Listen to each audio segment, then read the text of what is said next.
की त्यांची पडद्यावरची कामं बघून आम्ही असं ठरवलं की आपण असं वागायचं नाही आयुष्यात. माझ्या अभिनय क्षेत्रातले संजय दादा आणि शुभांगीताई कडीपत्ता आहेत मग.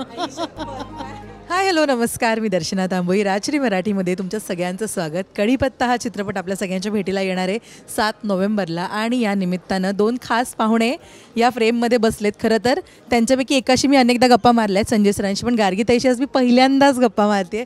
खूप स्वागत राजश्री मराठीमध्ये. काय म्हणता, कसे आहात, काय चाललं आहे? काय चाललं आहे, आपली आपली सगळी कामं चालू आहेत नेहमीप्रमाणे. आणि 2 वेळचं छान जेवायला मिळतं आहे, व्यायाम करायला मिळतो आहे, तब्येत बरी आहे, उत्तम आहे. आणि ते आता कडीपत्ता नावाच्या चित्रपटाचा आज पहिल्यांदा आम्ही आज बघितला. आधी चित्रीकरण त्याचं झालं होतं आणि खरं तर या चित्रपटाच्या पहिल्या दिवसापासून जवळजवळ मी होतो. कारण आमचे जे दिग्दर्शक आहे विश्व, त्यांनी मला फोन करून सांगितलं असं असं चित्रपट करायचं आहे. तेव्हापासून मग पुढे होईल न होईल, नाही होत आहे. त्यानं कायम मला असं वाटायचं की हा तरुण मुलगा आहे, खूप कसं वाटत असेल त्याला. मी आपलं काय बरं चाललं आहे का, होईल म्हणून. मग नंतर त्याचा कधी कधी फोन यायचा, सर होईल एवढंच. शेवटी तो सिनेमा झाला. त्याचा मला त्यांना वाटला असेल त्याच्यावर जास्त आनंद मलाच झाला असेल बहुतेक. काय म्हणतेस, कशी आहे? मस्त, छान, उत्तम. मी जसं म्हणाले की पहिल्यांदाच गप्पा मारते मी तुझ्याशी. खरं तर असं असतं ना की अनेक आपण प्रोजेक्ट करत असतो, पण काही प्रोजेक्ट असतात की ते नावामुळे म्हणा किंवा त्याच्या स्क्रिप्टमुळे जास्त उत्सुकता वाढते. तसं मे बी आपण या चित्रपटाबद्दल म्हणूया कडीपत्ता. लव्ह स्टोरीचं नाव कडीपत्ता कसं असेल असा प्रश्न मला पहिले पडला होता. हा प्रश्न तुला पडला होता का? अगदीच पडला होता मला. म्हणजे हे काय नाव आहे असं झालं होतं. पण मग अर्थातच जेव्हा स्क्रिप्ट वाचलं आणि लक्षात आलं की कडीपत्ताचं महत्त्व काय आहे या सिनेमात, तेव्हा शंका निरसन झालं माझं. तुमच्या बाबतीत होतं का असं, कडीपत्ता का? काय बरेच वेळेला आपण बघतो काही लोकांना कडीपत्ता आवडतो, मला स्वतः आवडतो, काही लोकांना आवडत नाही. ते तो कडीपत्त्याचं पान बाजूला काढतात, पण ते चव नाही ना काढून घेऊ शकत. तसं या नात्याच्या संदर्भामध्ये जर काही वाद असतील, अमुक असतील, प्रेमाच्या गोष्टीमध्ये जरी एखादी गोष्ट बाजूला काढली, त्यातली वाईट गोष्ट वाटणारी, तरी पण चव कायम राहते. त्यामुळे कडीपत्ता तसा तुमच्या आयुष्यातनं जात नाही. आणि कडीपत्ता वेगवेगळ्या पद्धतीने पण खाऊ शकतो. तो नुसता तळून घेतात, कधी नुसतं त्याचं चटणी करतात, केसासाठी तो उपयोगाला येतो, सगळ्यासाठी उपयोगाला येतो. आणि एवढं करून तो गरीब बिचारा कडीपत्ता फुकट मिळतो. तर आता या चित्रपटानंतर मला असं वाटतं की लोक बाजारात गेले तर सांगतील 2 रुपये घ्या, पण कडीपत्त्याला पैसे घ्या, विकत घ्या. कारण त्याची गंमत वेगळी आहे. मला जरा तुमच्या दोघांच्या मैत्रीबद्दल जाणून घ्यायला आवडेल, कारण मी बघितलं मगाशी गप्पा मारताना, छान होता हा बॉन्ड. तुम्ही खूप आधीपासून ओळखता एकमेकांना, आधी काम काय होतं नेमकं? नाही, ओळख म्हणजे माझं नाव माहिती होतं तिला, तिचं नाव माहिती होतं मला. तिच्या वडिलांना मी ओळखायचो, म्हणजे स्वभावाने ते खूप चांगले होते म्हणून ते मला ओळख दाखवायचे.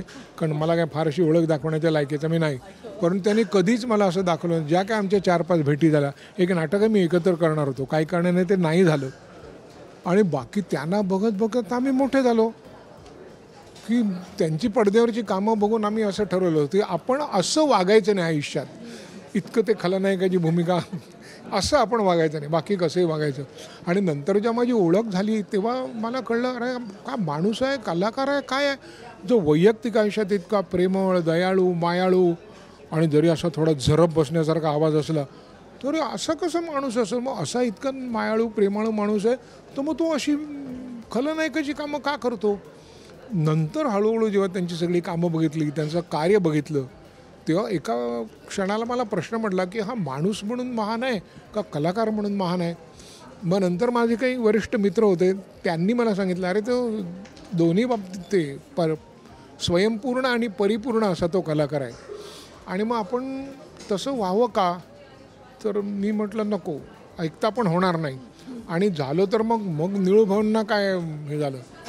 तर त्यांची मुलगी म्हणून एक वेगळ्या प्रकारचं माझ्या मनामध्ये स्थान होतं. तिला मी खूप लहान बघितली होती आणि आता ती अशी मोठी झालेली, लग्न झालेली वगैरे अशी, आणि मला गंमत वाटली. म्हणजे आणि मला असं वाटतं जे संजय दादा म्हणत आहेत की त्यांनी माझ्या बाबांना बघत मोठे झाले, तसं आम्ही संजय दादाचं काम बघत मोठी झाली आहे. त्याच्यामुळे मला तर खूप मला दडपण नाही आलं का कोणास ठाऊक. कारण शुभांगीताई काय, संजय दादा काय, ते दडपण आणणारे कलाकार नाही आहेत. काम केलं आहे मी. पण मला मजा आली. म्हणजे त्यांच्याबरोबर काम करणं हे एक अगेन आपण असं असतं ना की समोर अनुभवी कलाकार असल्यानंतर आपल्या ॲक्शन रिॲक्शन खूप बदलतात. तर त्याचा एक कलाकार म्हणून केव्हाही मला फायदा झाला. कारण यांच्याबरोबर काम करणं हे सुद्धा एक मेजवानीच होती. सो माझ्या अभिनय क्षेत्रातले संजय दादा आणि शुभांगीताई कडीपत्ता आहेत. मग मस्त. मला असं म्हणणं वाटतं ना की गुलाबाच्या झाडाला नेहमी गुलाबाचीच फुलं येतात आणि आंब्याच्या झाडाला नेहमी आंबेच लागतात. तसं हिचे वडील हे जर गुलाब आणि आंबा धरले तर त्याला तशीच चांगली फळं आणि फुलं आलेली आहे. तयार झाला आहे चित्रपट आणि 7 तारखेला येतोय प्रेक्षकांच्या भेटीला. ही लव्ह स्टोरी येते नवीन.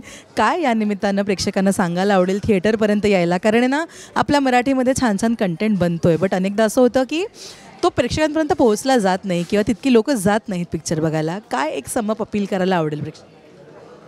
काय सांगू, म्हणजे प्रयत्न करत राहायचे, प्रयत्न करत राहायचे. एक खूप मोठे संत होते, त्यांच्या अंगावर एका माणसाने एक पाण्याचं भांडं फेकलं. परत गेले, आंघोळ करून कपडे धुवून आले, पुन्हा त्यांनी पाण्याचं भांडं फेकलं, पुन्हा गेले. असं 5-50 वेळा झाल्यानंतर शेवटी तो माणूस थकून निघून गेला आणि ते जिंकले.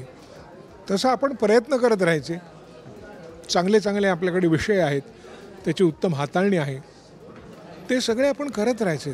कधी ना कधीतरी जाग येईलच ना लोकांना.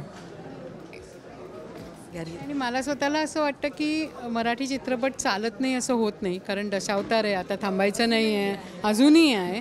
सो तो कंटेंट छान असेल आणि चित्रीकरण चांगलं झालं असेल, कलाकार चांगले असतील, दिग्दर्शक चांगला असेल तर आपले मराठी प्रेक्षक जरूर थिएटरमध्ये येतात आणि चित्रपट बघतात. सो संजय दादा म्हणतोय तसं की करत राहायचं, आपलं काम करायचं आहे. पाहणं न पाहणं हे त्यांचं. पण मी एवढंच म्हणेन की सगळ्यांनी चित्रपटगृहात जाऊन चित्रपट पाहावा, OTT किंवा कुठल्या याच्यामध्ये जाऊन बघू नये. आणि तो